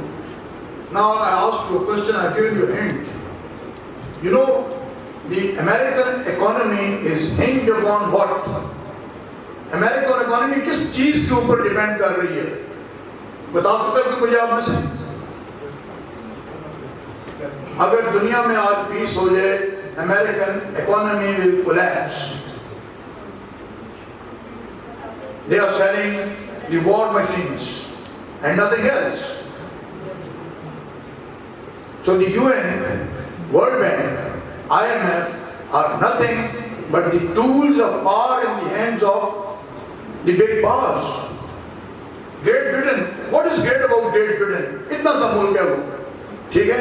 इतना सा मुल्क है, but उन्होंने divide and rule करके, और मुसलमानों की बात समझिए कि मुसलमानों के अंदर से गद्दार बड़े आसानी से मिल जाते हैं, बहुत आसानी. सबसे जो मुसलमानों के अंदर से गद्दार ढूंढना, सबसे आसान मुसलमानों के अंदर टारगेट करना है. Why? Because we are hardly Muslims. Because we are oblivious of what Quran says. We are oblivious of the life of our Prophet sallallahu alaihi wasallam. अल्लामा इकबाल रहमतुल्लाह के एक शेर आप ज़हन में रख लें, अगर उस पर अमल कर लें तो आज मुसलमान दोबारा we can become super power. कि मोहम्मद से वफा तूने तो हम तेरे हैं, ये जहाँ चीज़ है क्या लोग कलम तेरे हैं। सो बेटा दी प्रॉब्लम है कि असी किताब पकड़ते नहीं हम, आपकी माँ बाप भी मिलते करते रहते हैं, रोते रहते हैं कि पढ़ो ताकि आपको पता चले दुनिया में क्या हो रहा है। पढ़ोगे तो आगे प्रोग्रेस करोगे और जिंदगी में आपको चीज़ों की समझ आएगी। दिस क्वेश्चन, अब मैं इसी के साथ मैं आपसे क्वेश्चन भी पूछूंगा। When I was growing up, तो हमें जब मैं आर्मी में गया या कैडेट कॉलेज में गया तो देखा कि जी Kashmiris were, even people from Azad Kashmir were looked down upon by our fellow Pakistanis. और वो कहते थे जी वो तफसी के चुस्करसी इस किस्म का, because they were blamed कि जी Kashmiris cannot resist a fight of war. That's not a fact, as man said. ये आपकी अपनी पाकिस्तान स्टडीज की किताबें उस वक्त हमें कहती थी कि जी कबायलियों ने आके ये कश्मीर आज़ाद कराया, which is far away from the reality. No sir, nobody Kabayilis came. It was an indigenous movement and the people of Azad Kashmir fought that war. And I'm very proud, I belong to a village that one of our elders, Brigadier Habibur Rahman, is the Fateh member. This whole region of member is with Pakistan today because of Brigadier Habibur Rahman. There was another gallant soldier of our area, Major Afzal. This Afzalpur is on his name. Okay? There is similarly, when the Indians tried to ingress Gilgit Baltistan, Brigadier Hassan, his son, now Colonel Nadir Hassan from the Gilgit Baltistan, was a hero. It was an indigenous movement. Only a handful of tribals, who were good Muslims relatively, they came for the help, but they were just handful. But when I was growing up, we were taught even in the Pakistan studies कि जी कबायलियों ने आके ये जंग लड़ी है. It is only when I became a senior officer in the army, I went into the details, read the history. There is a book compiled by the Army Kashmir Campaign, and this present Azad Kashmir Regiment of the Pakistan Army is basically ये वो जत्थे थे जिन्होंने ये तमाम area जो आज़ाद कश्मीर का है, और ये एक स्ट्रिप आ रही है, ये लॉन्गिट्यूडनल स्ट्रिप आ रही है सारी, ये सारा आज़ाद कश्मीर के लोगों ने जंग लड़के लड़ा. लेकिन आप पढ़ें तो आपको पता हो ना, मसला सारा हमारा ये है कि हमें पता ही नहीं है. हिस्ट्री की किताब तो दूर की बात है. अभी मसला मैं आपके मिड टर्म का रिजल्ट देख रहा था and I was getting really so upset कि यार तुम लोग अपने माँ बाप के साथ लॉयल नहीं हो, तुम उनके पैसे जाया कर रहे हो, तो बाकी तो तुम्हारा क्या होगा, उनके साथ बात की बात आई. ठीक है, तो बेटा it is your character, it is my character which makes the nation. We are basically, we lack character. When we will be men of character and women of character, inshallah, nobody even will be able to make us hostage or IMF or World Bank or whatever. So man was probably diplomatic. I'm a soldier and a blunt person. So don't expect anything from the United Nations. You will be living in fool's paradise if you expect anything from the United Nations. हमने खुद करना है, और वो हमारे अंदर गैरत आएगी, और गैरत आने के लिए पहली चीज़ मेहनत करें, पढ़ें. हमारे अंदर अक्ल हो, हमें फहम होगी दुनिया कैसे चलती है. वाई नेशन फेल बहुत अच्छी एक किताब है, आप पढ़ें जरा उसको. ठीक है, वो जो वाई नेशन फेल में जो ऑथर ने सारे रीजन लिखे हैं वो सारे अंदर हमारे अंदर हैं. ठीक है कि तालीम का एक बड़ा ऑब्जेक्टिव है कैरेक्टर बिल्डिंग. क्या हमारे पास कैरेक्टर है? तो मैं इस पे आया हूँ जो कमेंट में अभी लंबा नहीं करना चाहता, कोई और सवाल है? Sir, what can I summarize the whole thing that I had talked about this ये जो indigenous movement. So ये चीज़ भी अगर हम घर ले जाएं, और यानी if they can take that back home, that you know these facts, straighten out their facts about Kashmir, about the Indian held Kashmir, Indian occupied Kashmir. That's something हम समझते हैं कि ये जो आपने जैसे बिल्कुल बहुत ज़बरदस्त तरीके से और उसको सम अप कर दिया है कि ये इंडिजिनस मूवमेंट थी जिसमें इरेगुलर्स पाकिस्तान के क्या कर सकते थे, कुछ भी नहीं कर सकते थे. यानी वो भी बाद में. और फिर again if you remember the quote that I gave, that it was 5 days after the Jammu massacre, right? I And Jammu massacre was a massacre of the colossal degree. It wasn't a small massacre. एक दो बंदे की बात नहीं है, 10-20 हज़ार की बात नहीं है, लाखों की बात है। और 7 दिन के अरसे में ज़िबा करके, बाकायदा, it's on record, right? That was not what happened. So, you know, anybody who has a pumping heart in his chest, he's going to have that compassion for anybody around the world, right? So, like I have talked about Kashmir and Palestine, we have Uyghur community, we have Syrian community, we have Native Americans. Pattern आपको मैं बताऊं एक है, similar है. जुल्म का भी pattern बिल्कुल एक जैसा है सब जगह पे, राइट? सो जाहिर है इस किताब में तो मैं एक दो चीज़ें ही ले सकती थी, 2 जगह पर लिया जो कि मेरे क्लोज टू माई हार्ट थी, बट आगे अगर हम और भी जगह देखें तो पैटर्न यही है। और वो जो इकबाल ने कहा था, अगर आप लोगों को समझ आ जाए इस शेर की, है जुल्म ज़ईफ़ी की सज़ा मर्ग मफाजात, meaning thereby if you are not strong enough, just like as sir said, if you're not strong enough in your character, in your understanding, if you're not steadfast, you're going to be chopped away very comfortably. So this is something that we need to understand. Any other?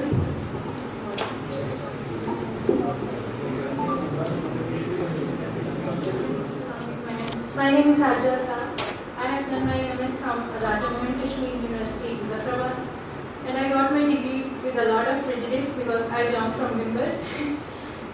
My question was that I wanted to ask that, ma'am, as you said, you were a student of English literature. Yes. And you were instructing in English literature. If you can come on the mic, please come closer to me. What made you to shift to the history?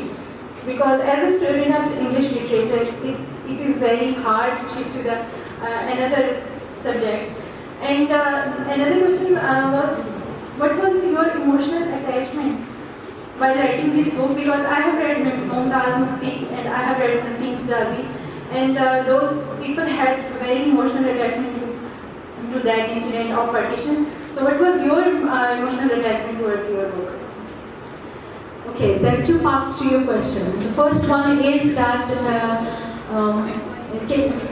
what was that? Yes, I'm a student of English literature. Like I said, when I read a writer, and the answers could not be met unless and until I ventured into history. And I had to see, because, like I said, if I look at in the internet, I can find environmentalism, right? Here in in Kashmir also, वो यही narrative देते हैं, हम तो आपको बेहतर कर रहे हैं, ठीक है? वहाँ पे इतनी आपको jobs दे रहे हैं, आपको ये कर रहे हैं, आपको वो कर रहे हैं, और यही narrative उधर है, इसराइल में भी है. So then why is there why are these writers writing the way they are writing? So in order to answer my questions, I had to go into history. And I think I thank my Allah for this, that I was lucky enough to go there also and to get the books which were very relevant of independent historians. That's very important. I have hardly mentioned any Pakistani historian because I don't want to go into that debate. Not at all. I have chosen independent historians like Eastern. I have chosen Victoria Shockley, again a British historian, William E. Baker, American historian, right?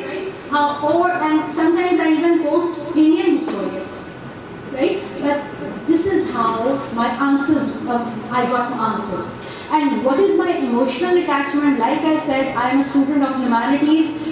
Every human being around the globe, I think that is my personal view also, is my family. I think that humanity is a family. So it's as simple as that. Although it may sound as a tall claim, but it is not a tall claim at all. So if you have a heart, it is going to go out.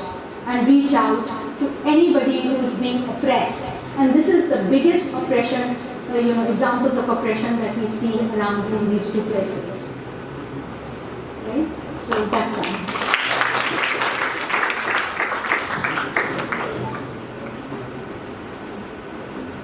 But I hope you said that you came with a lot of context the other way around. So I hope like that some of the contexts were clarified. Yes, thank you.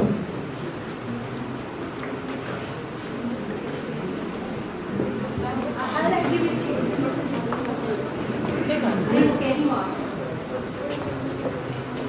Assalamu alaikum.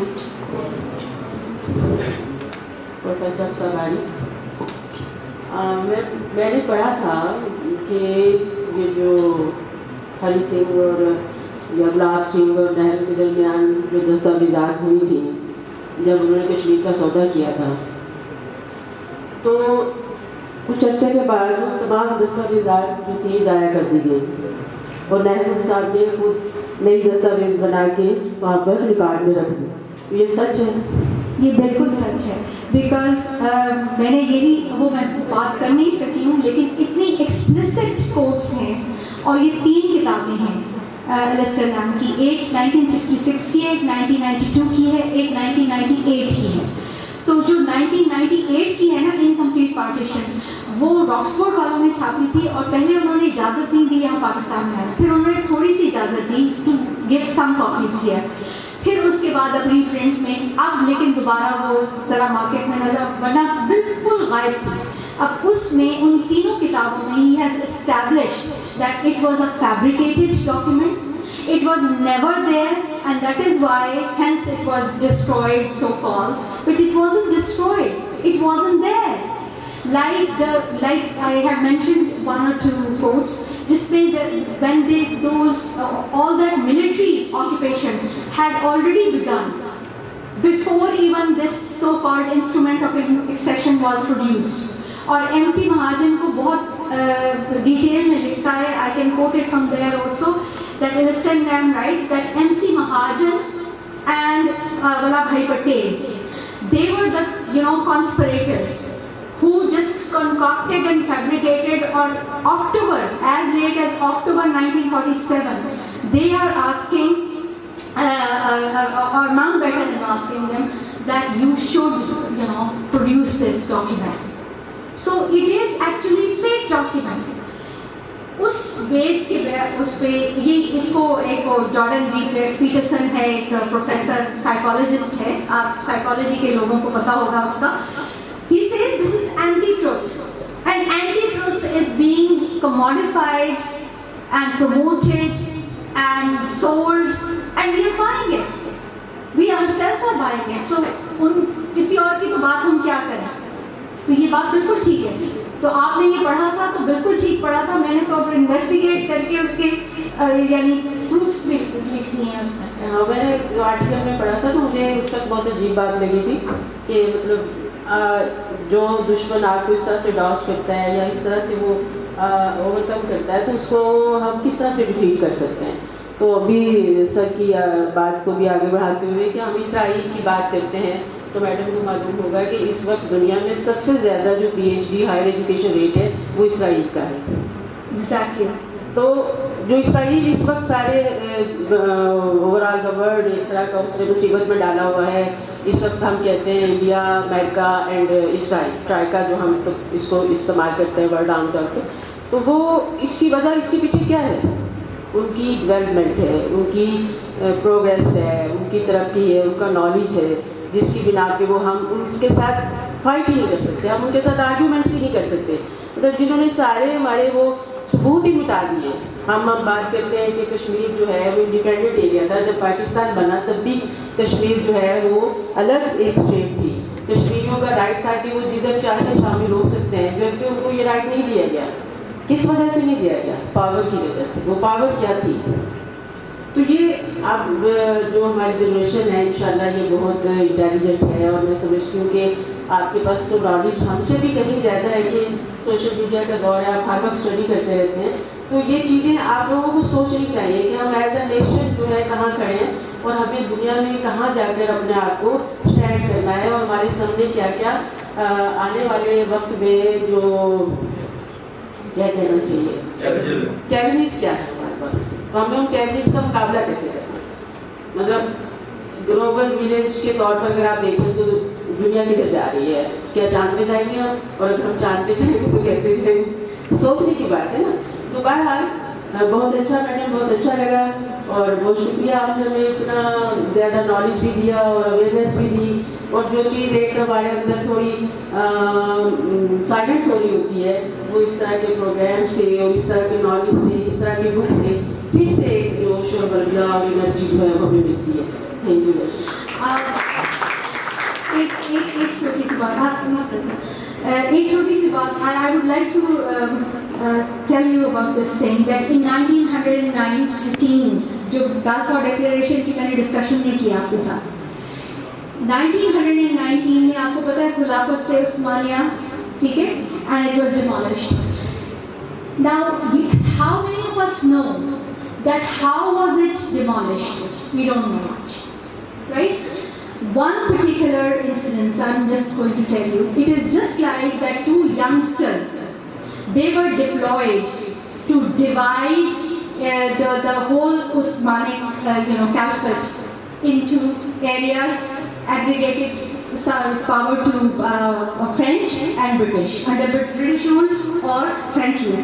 उन्होंने इस तरह जैसे cake के pieces करते हैं बाकायदा इसी तरह नक्शा रख के उन्होंने केक के pieces, and this is again a Jewish professor who writes, and I've quoted it in my book also, that how they arrogated, they divided the Osmanic Caliphate. And incidentally, the European Union, the model the European Union is following right now, is that from one corner of European Union you can go to the other corner of that place.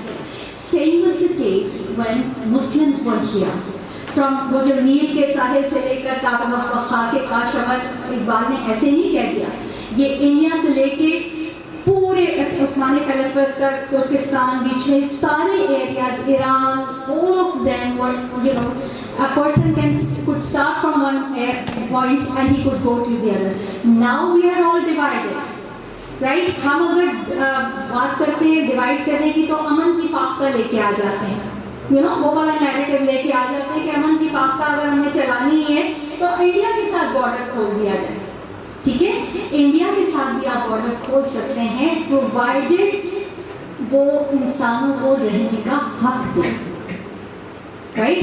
हमारे घर में भी बहुत सारी problems हैं, but हमें ये भी देखना चाहिए कि कहाँ पे प्रॉब्लम ज़्यादा है और क्या कुछ किया गया है इसको प्रॉब्लम को जनरेट करने. That's the important. These are the important questions that you should go home with.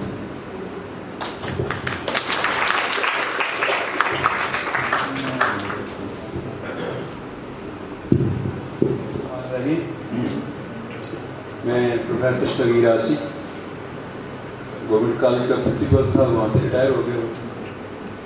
आजकल एक लाइब्रेरी को रन करता हूँ और फर्स्ट के अलावा एक और इदारे में विजिटिंग टीचर. मैं अपनी बात का आगाज़ गुलाम कबीर से करूँगा, वो यहाँ मौजूद है. चंद रोज़ पहले मेरे इदारे में जब ये नातिया प्रोग्राम हुआ, आप थी उसके अंदर, तो मैंने ये डिसाइड किया था कि इस बच्चे को इनाम दूंगा. आज मैं उसे इनाम भी दूंगा, आपको मुबारकबाद भी देता हूँ, उस बच्चे को भी मुबारकबाद देता हूँ. वो इनाम मेरे पास महफूज है. पहला इनाम तो ये था. दूसरा, बच्चों के लिए मैं आज 3 थीसिस आए हूँ जो मैंने सर के हैंड कर दिए, और मज़ीद 20 कुतुब जो है आपकी लाइब्रेरी के लिए मैं, क्योंकि मेरा ओढ़ना बिछाना जो है वो किताबें ही हैं. मैंने खुद 3 किताबें लिखी हैं और 2 मेरे ऊपर लिखी गई. तो मैं ये चाहता हूँ कि आपके तावन से मैडम कोई वक्त दें, थोड़े अरसे बाद जब उस पर हम थोड़ा सा वर्क कर लें, क्योंकि अभी तो मैंने आपकी किताब देखी नहीं, ऐसी तस्वीरें देखी हैं, तो वो किताब अगर मुझे मिल जाए या कुतुब मिल जाए तो 2-4 लोगों तक मैं वो पहुँचाऊँ और लोग उसके ऊपर बात करें, तो उसकी फिर बाकायदा हम तकरीब रुनमाई और तकरीब पजीराई करें। It may be. Yes, in the month of May, and yes, inshallah. इंशाल्लाह we will do it, इंशाल्लाह आपके काम से ऐसा हो जाएगा। तो आप अगर तशरीफ लाएं तो उस बच्चे को बुलवा लेंगे, उसको इनाम दूँ। मेरी बातें खत्म। Thank you. आप खुद भी वहाँ थी, आप अगर आए हमारे साथ मैं सर गेस्ट अगली रो में बैठे हैं, उनके नॉलेज के लिए जो डॉक्टर प्रोफेसर साहब ने बात की है, अल्लाह रब्बुल इज़्ज़त व तुइज़्ज़ु मन तशाउ व तुज़िल्लु मन तशाउ, इसमें हमारा कोई कमाल नहीं है, बस अल्लाह रब्बुल इज़्ज़त ने मेहरबानी फरमाई कि नमल मीरपुर की जो बिगनिंग हुई, that was wonderful, that in the first ever country level competition that we participated, that was all Azad Kashmir Natia competition, और उसमें हमारा ये बच्चा Ghulam Kabir, he secured the first position, माशाल्लाह।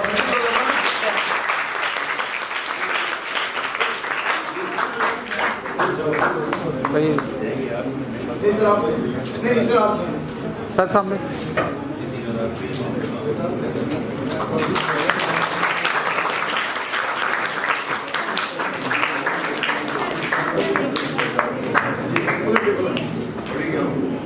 Thank you. Thank you.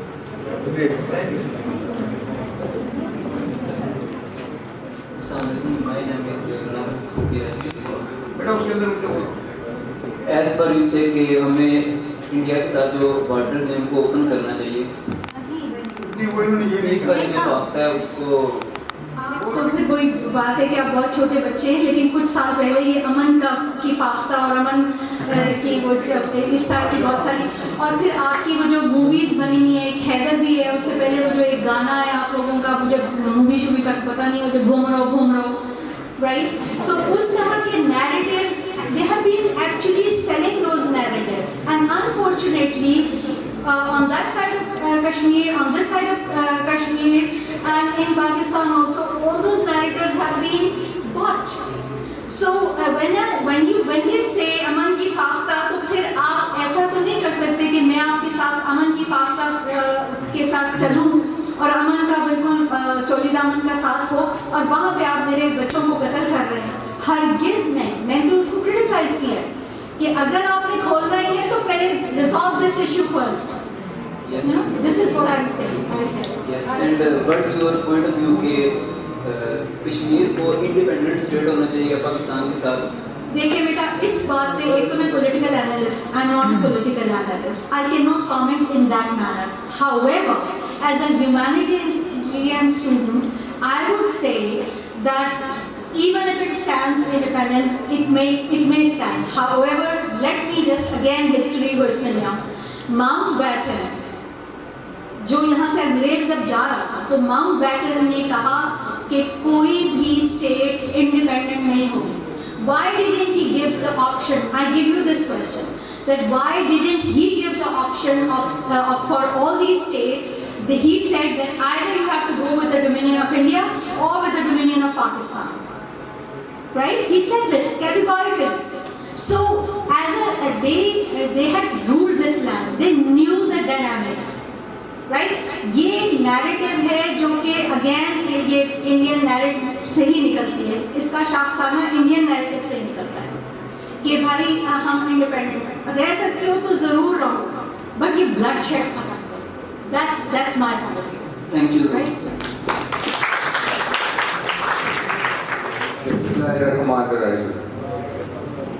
ex-chairman तालीमी board Mirpur, आज after long time इस तरह की क्लास देखकर बहुत खुश बच्चे बैठे हुए हैं, very happy today.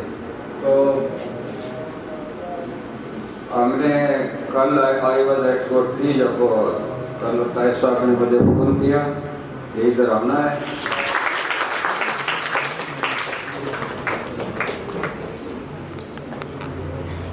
Dear attendees, as you come to the end of this enlightening session, I would like to express gratitude to all of our distinguished guests and Ma'am Rabia Aamir for her invaluable contribution to our event today. Now we look forward to the possibility of future collaborations with you and hope to see you again.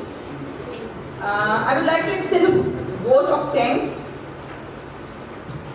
I would like to invite our respected Regional Director, Mr. Tahir Najib Raja, to extend a vote of thanks to our distinguished guest speaker. Rabbi shrah li sadri wa yassir li amri wahlul 'uqdatam min lisani yafqahu qawli. First of all, Dr. Rabia Aamir, Professor Hafsa Bari, Engineer Nadeem, Professor Afzal Mirza Saab, Professor Ayaz, Professor Zahir Saab, Professor Zahir Asi Saab, Dr. Amir Mushtaq, or our Mangla Dam Housing Authority's pivotal person, जिसकी territory में हम रह रहे हैं, Mr. Inam, I am really thankful, and of course KIPS की गालिबन आप KIPS की principal हैं, जहाँ तो I think Mr. Owyas की जगह KIPS की प्रिंसिपल आई हैं, मैं आप सबका तहे दिल से मशकूर हूँ कि आप यहाँ पे तशरीफ लाए, and you made this event valuable by your presence. और इस किस्म की जो एक्टिविटीज़ हैं, इसका प्राइमरीली बच्चों जो मैं कल भी आपसे बात की थी, but I would like to just say a few things again, and those are कि जैसे सर ने भी बात की, हमें एक्चुअली लार्जर पिक्चर क्लियर नहीं होती। बहुत सारी ऐसी चीज़ें हैं जो दुनिया में हो रही हैं, लेकिन चूँकि हम पढ़ते नहीं हैं, हम रिसर्च नहीं करते, हमें उसके बारे में पता नहीं होता, और हमारा एटीट्यूड जो है is indifferent towards acquisition of knowledge. अब यहाँ पे किसी ने बात की, वन ऑफ द स्पीकर्स, और किसी ने क्वेश्चन पूछते हुए जी कि अब नॉलेज ज़्यादा है सोशल मीडिया की वजह से। I tend to differ with respect, this is raw information but not the knowledge, and this has created a challenge that now it has become even more difficult to discern between right and wrong.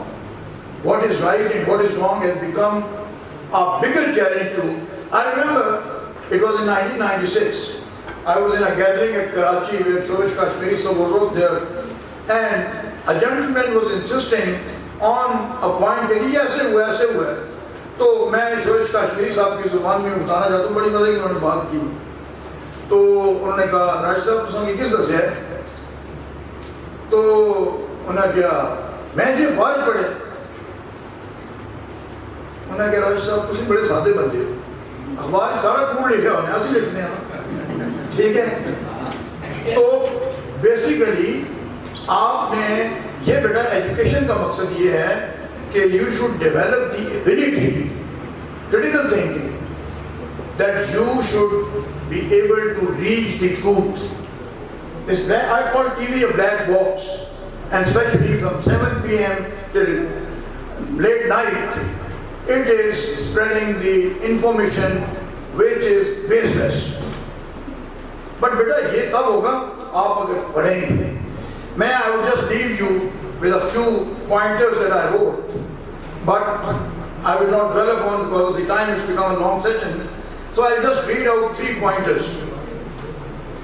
Destiny of a nation is shaped in its educational institutions. This I wrote, I've been thinking over it.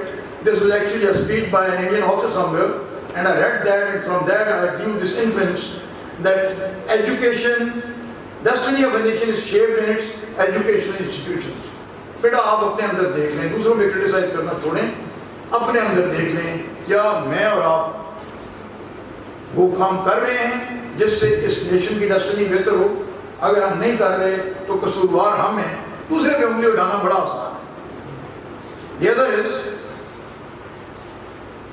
education in essence is a learning, unlearning and relearning process. Remember, we have heard so many wrong things in our life. We have seen our parents doing certain things. There were 2 extremes. We have grown up with 2 extremes. When we were young kids, तो हमारे चाचा, मामू, खाला, गाँव का कोई बंदा जो था वो हल्के तो ठीक, उसको इजाज़त थी कि वो हमें 2 चपेड़े मार दे, चाहे हमारा कसूर हो या ना हो। That was one extreme. और हम डर के मारे जाके अपने माँ बाप को नहीं बताते थे कि उनको बताया तो दो और मारेंगे। Today there is another extreme. आज टीचर डरता है बच्चे से, माँ बाप डरते हैं बच्चे से। प्राइवेट स्कूल्स की जो है मनी प्रिंटिंग मशीन्स हैं, they are not doing their job properly. ये क्या करते हैं कि जनाब ये बच्चे की नेगेटिविटी नहीं बतानी उसको, क्यों ये वालिदैन नाराज होते हैं, बच्चे की पूरी प्रोग्रेस नहीं बतानी। तो जब बेटा ये एटीट्यूड होंगे तो फिर हम इसी तरह हमारी फ्लाइट होगी जो है। बेसिकली मेरा ये व्यू है, education institution should provide students the opportunity to challenge existing ideas and ideologies. I conclude my speech on this, that beta, it is in this regard that within our initial few months of existence, we started our session in 13th of February, March, April, May. We have not yet completed 3 months, but alhamdulillah, within the 3 months, this is the third major event that we are organizing. Although in cosmetics, I was worried initially, क्योंकि हमारी बचपन से जो जिस environment में हम उसमें जनाब चुना गेरी शोशा की ज़्यादा वैल्यू होती है, सब्सटेंस की वैल्यू नहीं होती। तो मैं भी सोच रहा था यार कि हमारी शोशा को ठीक नहीं है, हमें फंक्शन करें या ना करें। लेकिन फिर मैंने कहा टू हेल्प विद शोशा substance is important. So substance is that आप लोगों को हम ग्रूम करें, इक्विप करें with knowledge, with skills that today you are preparing in such a manner that tomorrow you take these challenges. जब आप में जान होगी ना तो बेटा आपकी सारे लोग सुनेंगे, लेकिन जान के लिए पहली चीज़ है आपका कैरेक्टर। अगर आप झूठ बोलते हैं, आप अपने माँ बाप के साथ डिसलॉयल हैं, अगर आप अपने प्रोफेशनलिज्म के नाम की तो कोई चीज़ ही नहीं है पाकिस्तान में। How many people are loyal to the profession? ठीक है, with this character, beta, we cannot go. I feel embarrassed. I am part of a generation which has failed this country. But you are our hope. You are our hope. And I request you to put in our best. Thank you very much.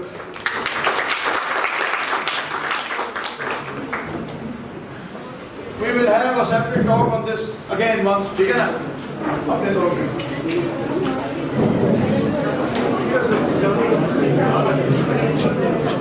Sorry, ये ma'am की book यहाँ पे available है, signed copies हैं। Anybody is interested to procure that, you can please, जो बच्चियाँ तो बैठी हुई हैं, you can get from those. Thank you very much.